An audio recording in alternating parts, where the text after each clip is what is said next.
Hey everybody, welcome to DadsDen of Pop Culture and Mighty Thor Monday. Today we're looking at The Mighty Thor, number 359 from September of 1985, still only 65 cents.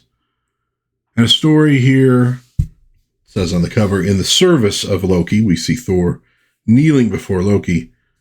Lorelei, who's that over there?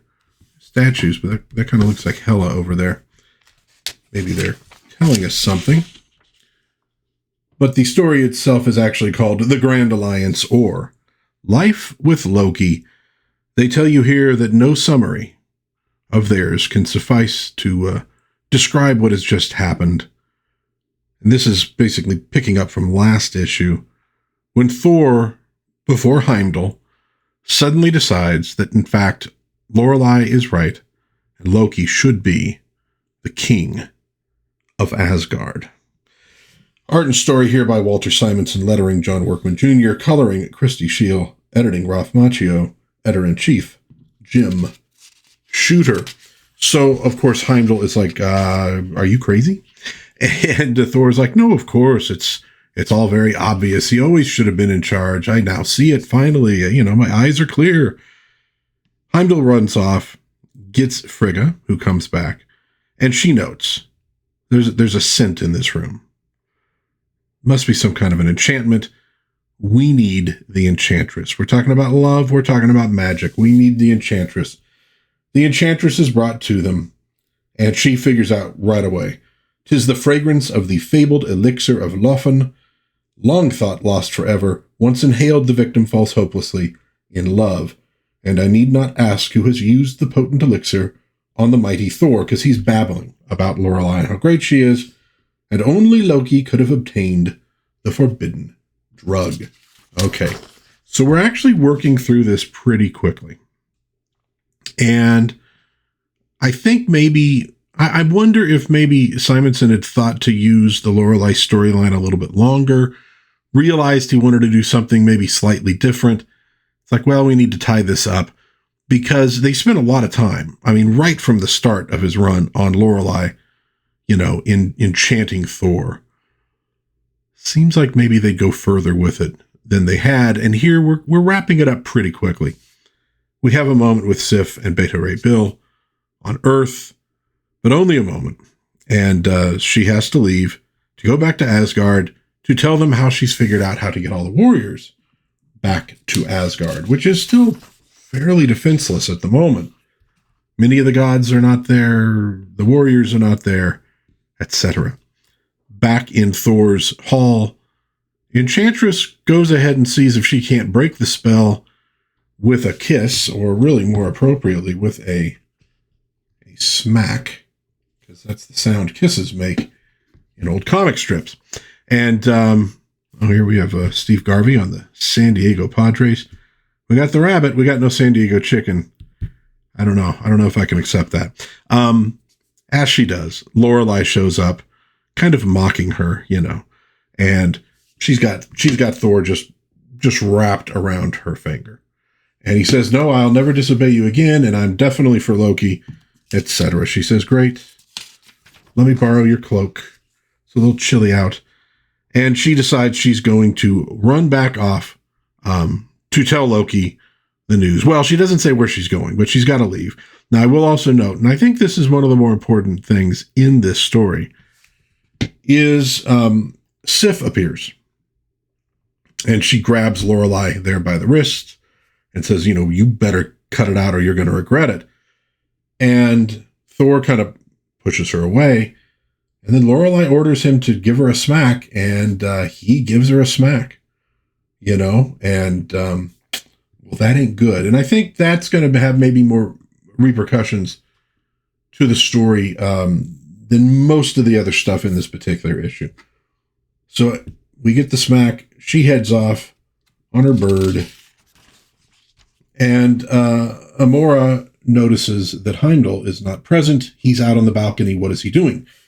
He's watching where Lorelei goes. And of course, where she goes is to Loki. Now, he says to Amora, it's kind of funny that you're annoyed by this, since you've played games with Thor's affections in the past. And she goes, well, yes, but not not to the ruination of the Golden Realm. And she kind of says her sister's kind of dumb. And he says, well, let me ask you something.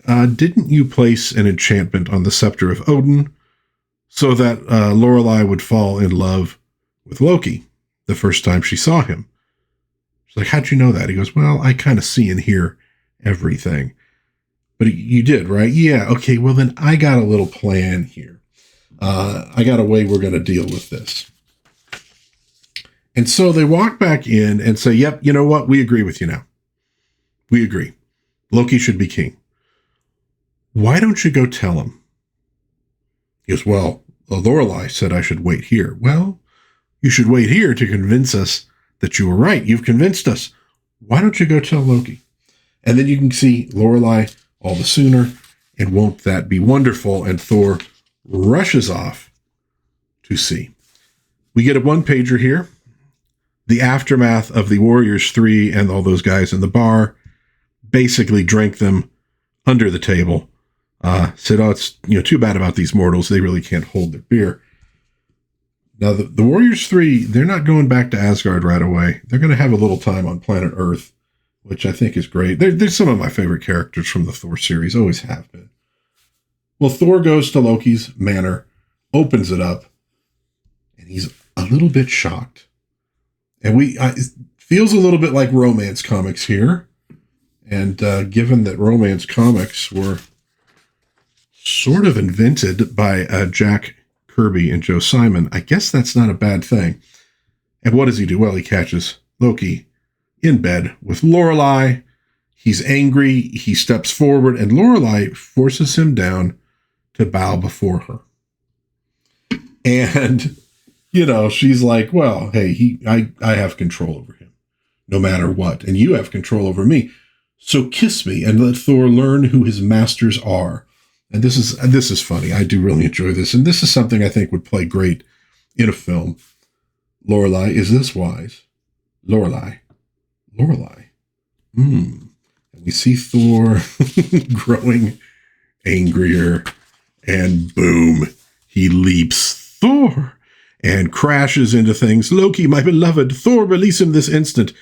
And basically Thor's like, this anger is the only thing keeping me from falling under her spell right now. So he's trying to kick Loki's butt. She's doing everything she can to stop him. And then, no, let Mjolnir, the hammer of Thor, answer and blow these unsubstantial visions away before they unman me. And she gets knocked backwards. Well deserved, in my opinion, given what she just did or had him do to Sif. Seek to crawl no further, serpent of Asgard, for I still need help, and only Loki, the cunning sorcerer, can aid me now. And so he's got Loki by the neck, holding him on this balcony. And, they talk about Thor not being that bright, but Thor comes up with a goodie here. He throws Mjolnir up into the sky. And he says, as you know, Loki, Mjolnir must return to my hand. And if my hand is holding your neck, well, he says, you're not going to kill me. He goes, maybe I will. But he says, basically, it comes back, your head is dust. Nobody's putting it back together again. You will remember a few issues ago, Balder took off Loki's head. Loki just reattached it because he's a sorcerer and he can do some things like that. But this time it's going to be for good. We see Mjolnir screeching down towards Asgard, toward Loki's manor. It's almost there. And Loki very quickly, hear my voice, O spirits of the dark. I call. Loki the deceiver am I. Unloose the bonds that bind the god before me. Break his shackles and return to him his senses that are gone. Loki the deceiver am I. I command it now. And he catches the hammer with his other hand. Now, would he have killed Loki? Maybe. If Asgard is really in danger, I thank thee, brother. I feel as though I had been awakened for the first time in months. Thor's gratitude is thine.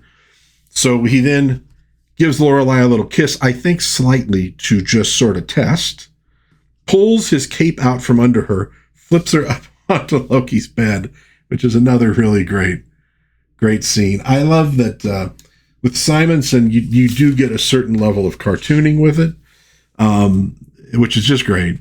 And Thor goes, okay, well, I got things to do. He's off. And we have this moment with Lorelei and Loki. Loki, are you angry with me? Loki? It's well done. Well done. I like it. Good stuff. Okay. He flies back to his hall. He begs forgiveness of Sif. I think that's kind of interesting. A moment ago, he was forced to his knees by Lorelei. Here, he falls to his knees, begging forgiveness from Sif, who does not immediately give it. And, look at her face there. Look at her face there, turning away from him. Stuff going on with Sif, and that's what I mean by that smack. Did that help her resolve what she wants to do? Did it not? She's in a quandary here, and that storyline isn't getting ended at this point. But Heimdall says, we got other things we need to worry about right now. Let's deal with that. And so basically, Sif's plan is Beta Ray Bill will open a portal to Asgard from Midgard. Thor will open one from Asgard to Midgard. The two will sort of join with each other, kind of create the wormhole that they can all move through. And because both of them are doing it, it should be stable. Everybody here is assembled, all the warriors. We have probably Ed Koch giving a little speech there. He was mayor of New York at the time. Here they are opening the portals. Now this is kind of interesting. We got this guy here who shows up. Kind of a tourist showing up. Now, if you really know your Simonson, you might know who he is. I won't lie to you. I did not know who he was. I did a little research to find out, because as they open this up and everybody's going through and the little boy is saying, oh, that's Tyr and that's so-and-so, that's the executioner. He notices the Warriors 3 are not there. Okay. But his dad there is kind of like, this might take all day. So why don't we head off? And as they're walking away, kids today sure have some imagination, don't they, mister? Well, you can never tell. Who knows? Some of them may grow up to be superheroes themselves.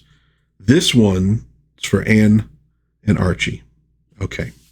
Who is this? Who's this? This is Walt Simonson and his wife, Louise. And Anne and Archie are Archie Goodwin and his wife, Anne. And Walt Simonson and Archie created a character, well, sort of a revamp of a character in a way, called Manhunter. And apparently, this tourist and his kid, at least the tourist for sure, appear in the Manhunter stories at DC Comics. So we got a little Marvel DC crossover here, but it's really the Simonsons were really good friends with the Goodwins, and this was just him, tipping his hat to a guy he loved. And I mean, Goodwin's one of the absolute greats of comic books too. So somebody we should all tip our hats to. Next, Thor goes to hell. 1L. Not HE double hockey sticks, just HE hockey stick. And takes a lot of folks with him. Sneaky Plugs Department. And if you want to find out more about the adventure the Warriors 3 are having, better check out Power Pack number 15. And of course, I want to say Louise Simonson was involved with Power Pack. I think. I could be wrong, but I'm pretty sure.